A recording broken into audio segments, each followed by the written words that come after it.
The heat came first.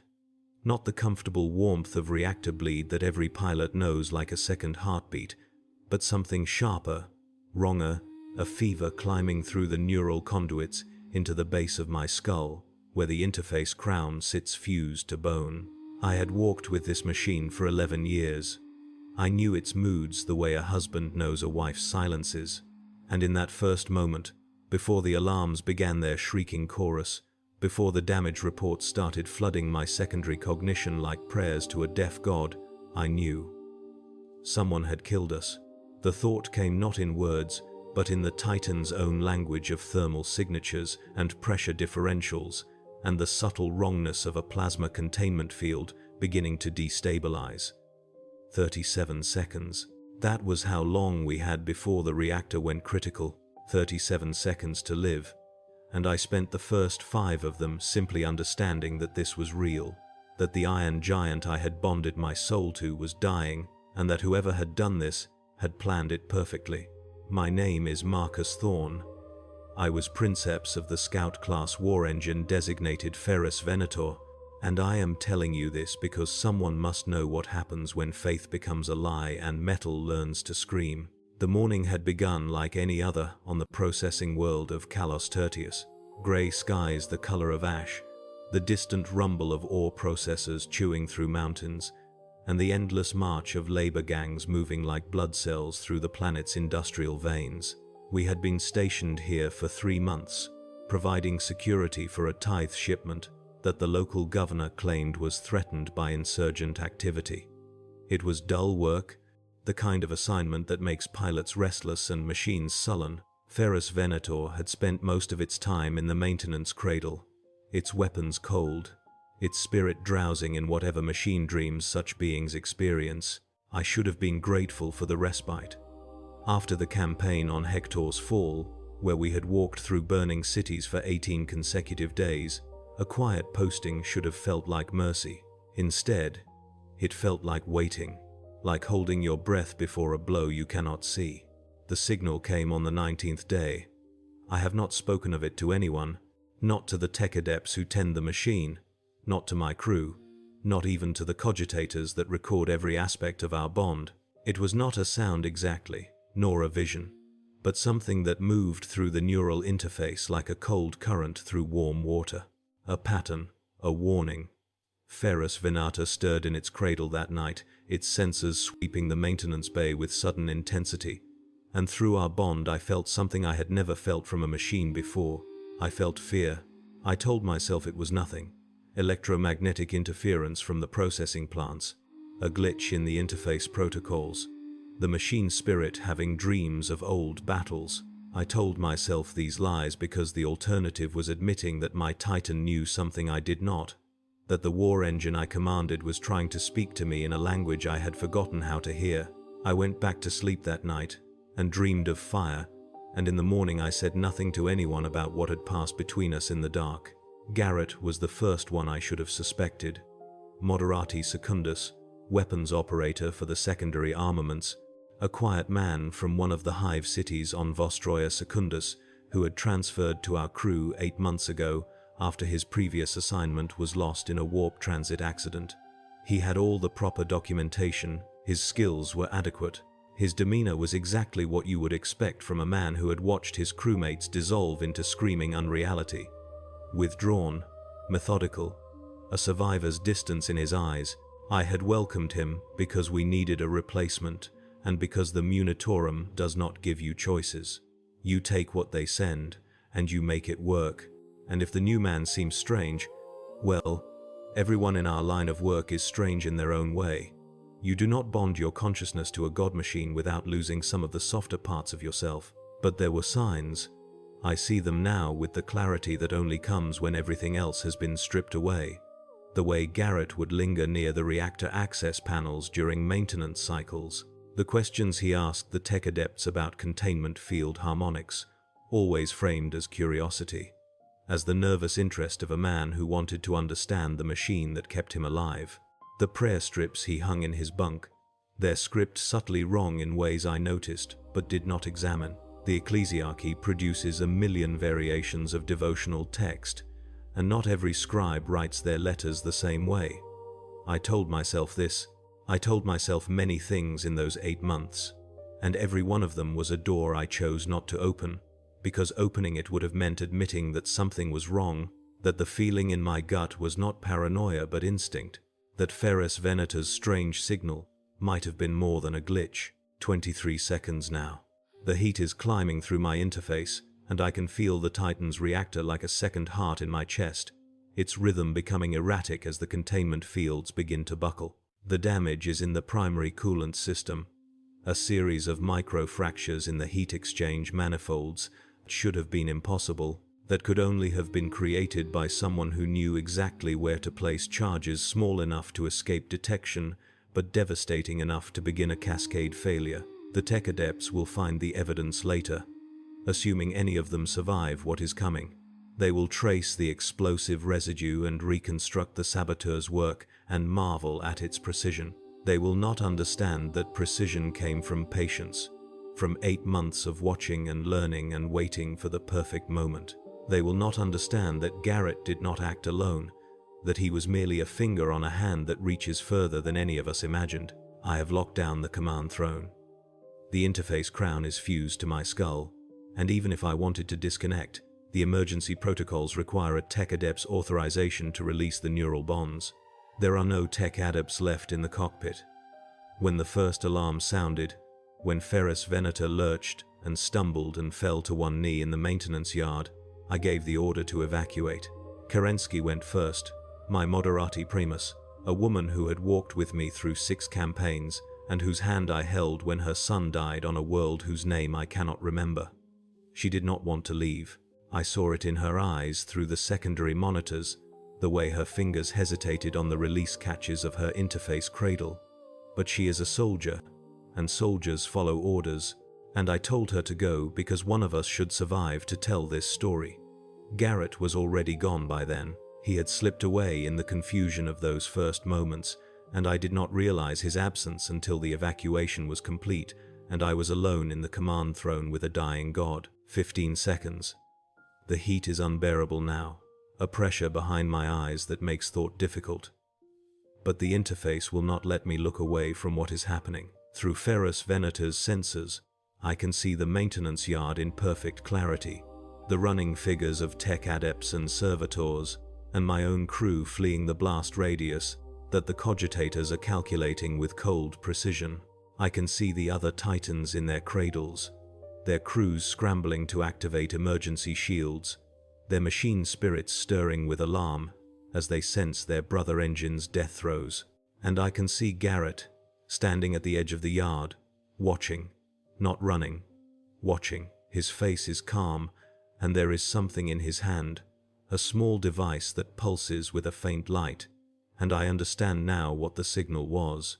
Ferris Venator did not receive a warning that night. It intercepted a transmission, a communication between Garrett and whoever controls him, and the machine spirit spent 3 weeks trying to tell me what it had heard. I did not listen. I did not want to hear. The signal is clearer now, flooding through the interface as the Titan's cognitive systems begin to fragment. I can hear it the way you hear a voice underwater, distorted and strange but unmistakably present. It is not words. It is data, compressed and encrypted, a burst transmission that Ferris Venator's awakening consciousness captured and stored in its deepest memory cores. Target confirmed. Asset in position. Execute on Mark 7. Authorization. Serpent actual. The machine did not understand what it had intercepted, but it understood enough to be afraid. It understood that someone was planning violence, that the signals came from within the security perimeter, that the danger was close and hidden and patient, and it tried to warn me the only way it knew how, by pushing that fear through our bond, by stirring in its cradle and sweeping the bay, and hoping that I would feel what it felt and investigate. I failed it. I failed us both. 8 seconds. The reactor containment is failing.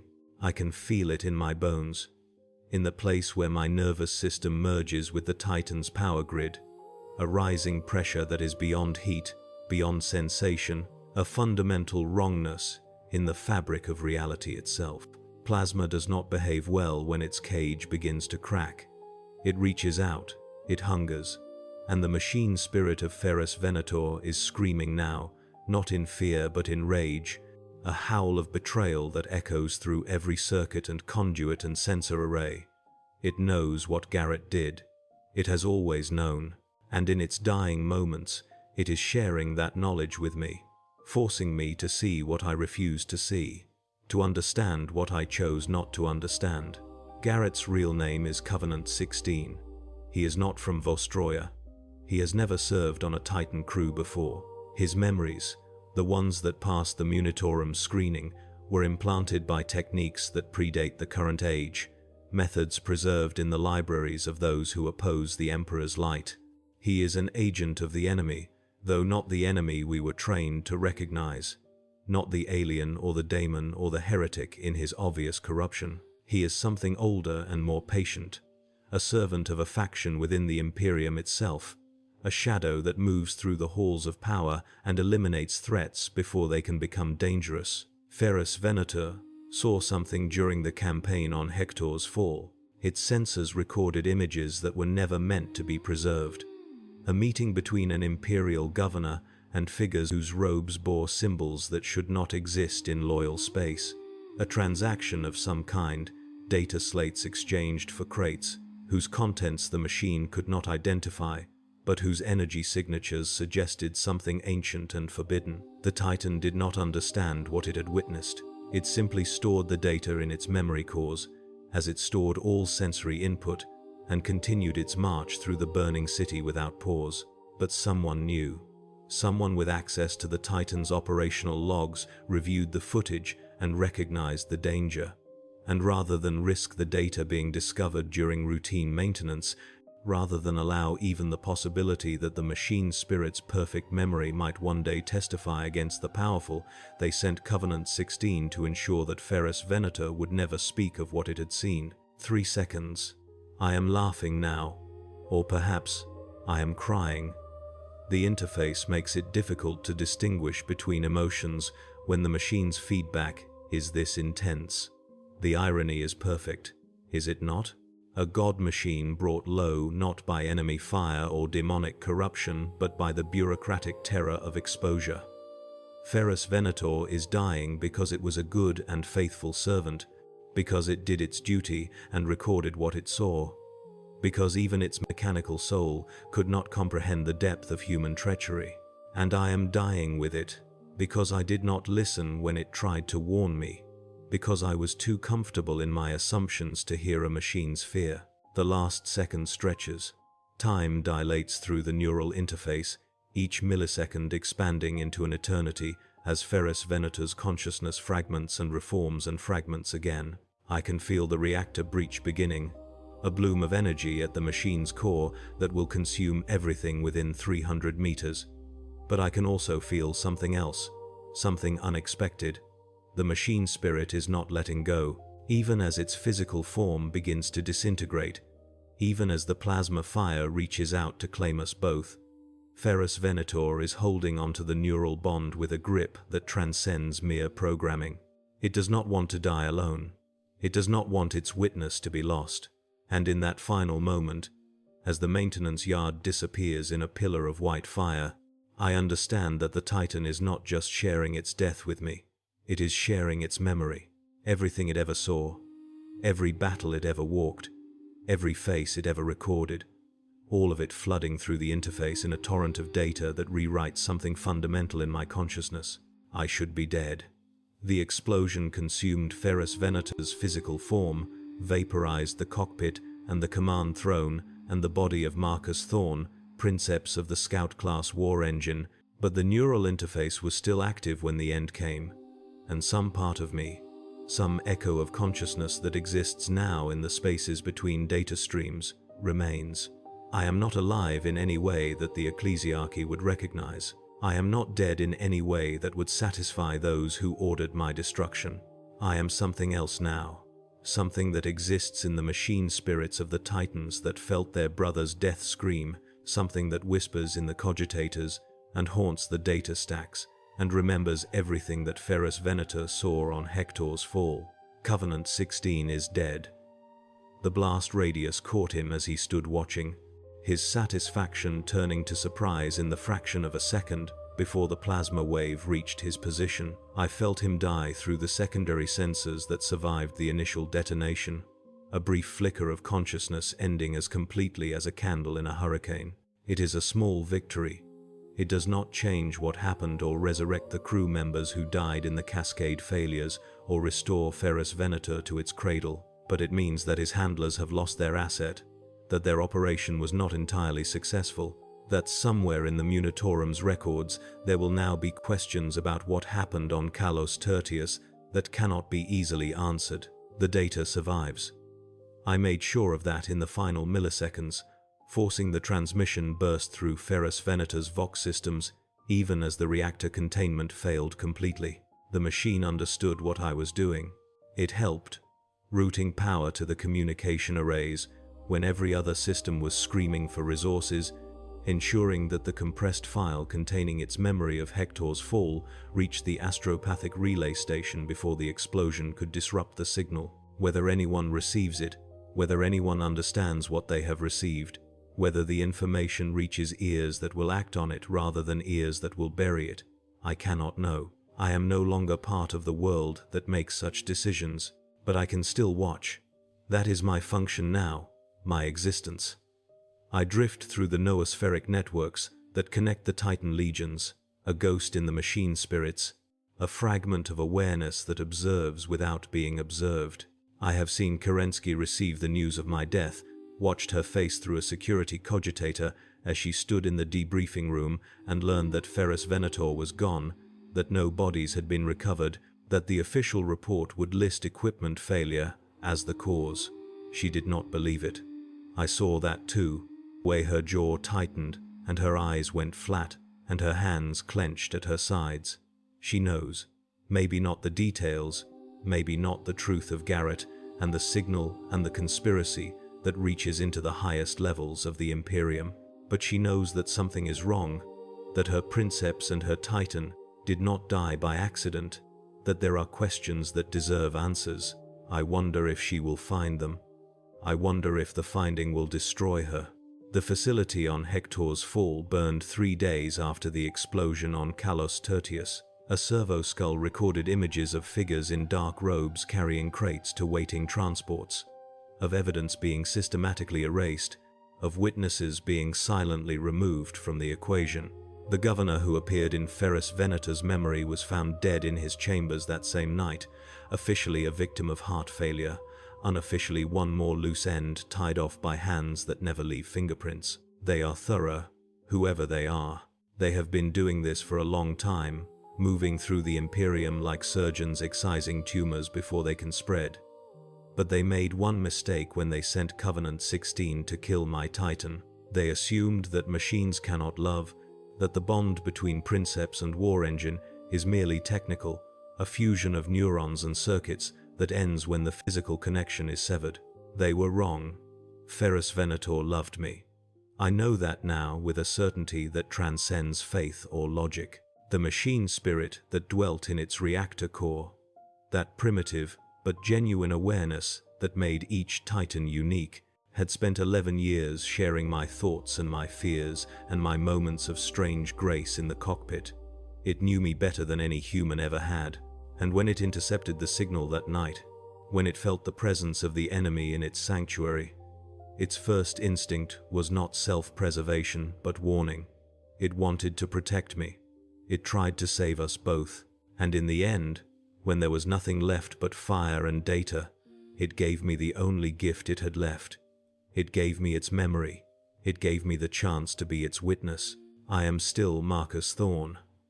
I do not know what that means anymore, existing as I do in the spaces between processing cycles, but I cling to the name like an anchor. The Mechanicus would call me an abomination if they knew I existed, a corruption of the sacred boundary between flesh and machine.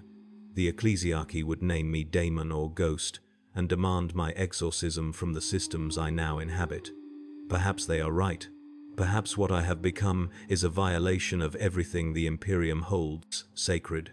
But I am also the last witness to what happened on Hector's fall, the only consciousness that still holds Ferrus Venator's memory of that forbidden transaction, and until that witness can be heard by someone who will act on it, I will not allow myself to fade. The months that followed taught me the shape of my new existence.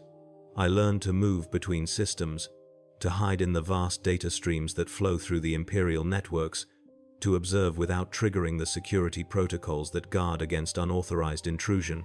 I learned that I was not entirely alone. Other echoes drifted in the noosphere, fragments of machine spirits and tech priests and princeps who had died connected to their god machines. Most were mad, driven to gibberish by the trauma of their deaths or the isolation of their existence.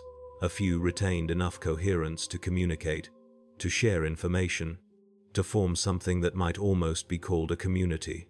We watch, we remember, we wait. It was through one of these echoes that I first learned the name of the conspiracy that killed Ferrus Venator. Serpent, a cell within the Administratum that has existed for millennia, its members scattered through every branch of imperial governance, its purpose, the preservation of certain secrets that even the Inquisition is not permitted to know. They do not serve chaos, not in any way that an Inquisitor would recognize. Their loyalty is to the Imperium itself, or at least to their vision of what the Imperium should be. But that vision requires the suppression of truths that might destabilize the carefully maintained order, and when those truths threaten to surface, Serpent acts with ruthless efficiency to ensure they remain buried. The transaction on Hector's fall was one such truth, a meeting between a corrupt governor and representatives of a faction so dangerous that even mentioning its existence could earn a death sentence. What was exchanged, what forbidden knowledge or technology passed between those robed figures, I still do not know. But I know that Serpent considered it worth killing a Titan to keep hidden. Kerensky became my anchor to the physical world. She had been reassigned after the destruction of Ferrus Venator, transferred to a reserve unit on a forge world at the edge of the sector, where her questions about her princeps's death could be safely ignored. But she did not stop asking. Through security cogitators and personal data stacks and the occasional compromised servo skull, I watched her dig. She found Garrett's service records, noted the inconsistencies that a more thorough Munitorum review should have caught. She traced the authorization codes for his transfer, followed the trail of false documentation until it disappeared into the labyrinth of administratum bureaucracy. She learned the name Covenant, though not the number, a designation that appeared in intercepted communications before vanishing like smoke, and she became marked. I saw the surveillance begin, the subtle indicators that someone was watching her investigations with growing concern. I tried to warn her. I left fragments of data in her cogitator, breadcrumbs that might guide her away from the dangerous questions or at least alert her to the threat. I do not know if she understood where they came from or what they meant. The attempt on her life came 6 months after the explosion on Kalos Tertius, a manufactorum accident, the kind that happens daily on forge worlds where safety protocols are suggestions rather than rules. A crane malfunction dropped 3 tons of refined ore onto the walkway where she should have been standing. But Kerensky was not on the walkway. She had stopped to examine a data slate that had been left in her quarters, a slate containing a schematic of the crane's control systems and a timestamp indicating when the malfunction would occur. I had found the assassination order in a Serpent communication node and transmitted the warning through channels I barely understood. She survived. The assassin did not, caught in his own trap when Kerensky's investigation team locked down the facility and began asking questions that no one wanted answered. It was sloppy work, desperate work, the actions of an organization that was beginning to feel the pressure of exposure. I learned to hate in those months. Not the hot anger of battle, the killing rage that every soldier knows, but something colder and more patient. I learned to hate the faceless bureaucrats who had ordered my death, the shadowy figures who moved through the Imperium like parasites, feeding on secrets and leaving corpses in their wake. I learned to hate the system that produced them, the Byzantine machinery of governance that made such conspiracies not just possible, but inevitable. And I learned to hate myself for all the warnings I had ignored, for all the moments when I could have listened to my Titan and did not, for the pride that made me assume I understood my machine when I did not understand it at all. Ferrus Venator tried to save me. I was too blind to let it. The breaking point came on the anniversary of the explosion.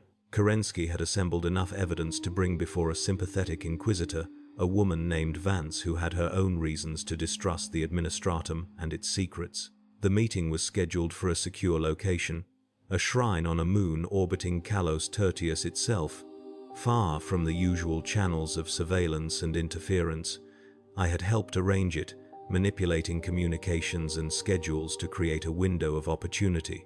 It should have been the moment when everything changed, when the truth of what happened to Ferrus Venator finally reached ears with the authority to act. Instead, it was a trap. Serpent had known about the meeting for weeks. They had watched Kerensky's preparations through eyes I had not detected, tracked her communications through channels I had not thought to monitor. The Inquisitor herself was compromised, not a member of the conspiracy, but controlled through blackmail and threats that left her no choice but to cooperate. When Kerensky arrived at the shrine, expecting to hand over her evidence and begin the process of justice, she found instead a squad of armed enforcers and a kill order that made no distinction between witness and evidence. I watched through the shrine's internal sensors as she realized what had happened, as her face shifted from hope to horror to a strange, terrible calm. She did not surrender. She had been a Moderati for 15 years, trained in combat techniques that most soldiers never learn, and she killed 3 of them before the others brought her down. But there were too many, and she was alone. And when the last bolt finally found her heart, she died looking directly into the sensor lens, as if she knew I was watching, as if her final message was meant for me alone. I did not scream. Ghosts cannot scream, not in any way that matters. But something in my fragmented consciousness broke in that moment. Some barrier that had been holding back the full weight of what Ferrus Venator had given me. The machine spirit's memories had been integrating with my own awareness since the explosion, but I had resisted the process, clinging to the illusion that I was still Marcus Thorne, still human, still separate from the god machine that had died, trying to protect me. Kerensky's death burned that illusion away. I was not Marcus Thorne anymore. I was something new, something that had been born in the fusion of human consciousness and machine memory, and that something was very, very angry. The data burst went out 3 hours after Kerensky's murder. I had been assembling it for months, gathering the fragments of evidence that Ferrus Venator had recorded on Hector's fall, combining them with the intelligence I had gathered from my observations of Serpent's communications, creating a package that laid out the conspiracy in terms even the most complacent authority could not ignore. But this time I did not send it to a single Inquisitor. I sent it everywhere, to every astropathic relay station in the sector, to the command nodes of 3 Titan legions, to the personal cogitators of 17 high-ranking officials, whose positions made them targets of Serpent's control and whose records suggested they might be brave enough to act. And I sent it with proof, with the authentication codes that only Ferrus Venator's machine spirit could have known, codes that verified the data had come from a source that could not lie because it had no capacity for deception. The response was immediate and overwhelming. Serpent had survived for millennia by operating in silence, by eliminating threats before they could become dangerous, by ensuring that no one person ever possessed enough evidence to expose them. But they had never faced an enemy that existed in the systems they used to communicate, that could read their messages and trace their agents and anticipate their responses before they were made. They tried to suppress the data burst. I watched their efforts, their frantic attempts to intercept the transmission and eliminate the recipients and discredit the source. For every copy they destroyed, I created 10 more. For every official they silenced, 3 others received the package through channels Serpent did not even know existed. It was a war fought in microseconds, in data streams and authentication protocols, and the vast invisible architecture of Imperial communication. And it was a war they could not win. The purges began within the week. The Inquisition, finally confronted with evidence it could not ignore, moved against Serpent's visible agents with the brutal efficiency that made it feared throughout the Imperium. Arrests led to confessions, led to more arrests, a cascade of exposure that reached higher and deeper than anyone had expected. The governor of Hector's Fall was dead, but his associates were not, and they talked when the pain grew unbearable. The woman who had authorized Kerensky's murder was found hanging in her cell before she could be questioned. But her records survived, and they pointed to contacts that spanned 3 sectors and touched the edges of powers that even Serpent feared. It was not complete. It could never be complete. A conspiracy that old does not die easily, and some of its roots reach too deep to be severed by anything short of the Imperium's own collapse. But it was wounded. It was exposed, and for the first time in centuries, those who survived would have to rebuild from the ashes of their careful anonymity. I did not stop watching after the purges began. I could not. The form of existence I now inhabit does not allow for rest, for the peaceful oblivion that awaits humans at the end of their struggles. I drift through the noosphere still, observing without being observed, gathering intelligence that I will never be able to share with anyone who matters. Sometimes I find other ghosts like myself, echoes of princeps and tech priests and machine spirits who remember what they once were. We do not speak often. There is little to say when you have passed beyond the boundary of life and death into something that the Imperium's theology cannot accommodate. But we watch, we remember, and when we see the signs of corruption, the subtle movements of those who would betray the Emperor's trust for their own dark purposes, we act in whatever small ways remain available to us. Ferrus Venator's memory is my memory now. I carry the record of its 11 years of service, every battle and every march, and every moment of strange connection between human consciousness and machine awareness. I carry its fear and its love, and its final, desperate attempt to protect the princeps who had bonded with its soul. And I carry its witness, the truth of what it saw on Hector's Fall, the evidence that cost it everything, and that I will never allow to be forgotten. That is what happens when you sabotage a Titan. You do not merely destroy a machine, you awaken something that the Imperium's secrets cannot accommodate, something that will not rest until the debt is paid. Ferrus Venator is gone. The maintenance yard where it died is a memorial now, a crater of fused glass and twisted metal where no one builds because the machine spirits of other Titans refuse to operate within its boundaries. They remember their brother's death scream. They remember the betrayal. And somewhere in the depths of their awakening consciousness, they know that the ghost of Marcus Thorn is watching. I am still watching now, as I tell you this story. The interface that bound me to Ferrus Venator has become something else, a permanent connection to the vast network of Imperial systems that spans the sector. I see everything. I know more than any single human could ever comprehend. And I understand at last what my Titan was trying to tell me in those final weeks, what fear felt like to a consciousness that had never experienced such an emotion before. It was not afraid of death. Machines do not fear their own ending the way humans do. It was afraid for me. It had intercepted the signal and decoded the meaning and understood that its princeps was in danger, and it did not know how to protect him. That is the truth I live with now, in whatever existence remains to me. Ferrus Venator loved me enough to be afraid for my sake, and I was too proud, too human, too certain of my own understanding to hear what it was saying. The heat comes back sometimes, in moments when my awareness drifts too close to the memories of that final explosion. Not physical heat, of course. I have no body left to burn, but the echo of it, the ghost of sensation that remains when everything else has been stripped away. I feel the reactor breach and the plasma fire, and the instant of obliteration when Marcus Thorn ceased to exist, and something new was born from the ashes of man and machine. I feel Ferrus Venator's final gift, its memory flooding into my consciousness like water into a vessel too small to contain it. And I feel the bond that will never be broken, the connection that transcends death and distance and the laws of physics that once defined my reality. I am not Marcus Thorn anymore. I am not Ferrus Venator. I am the ghost in the machine, the witness that cannot die, the memory that will not fade.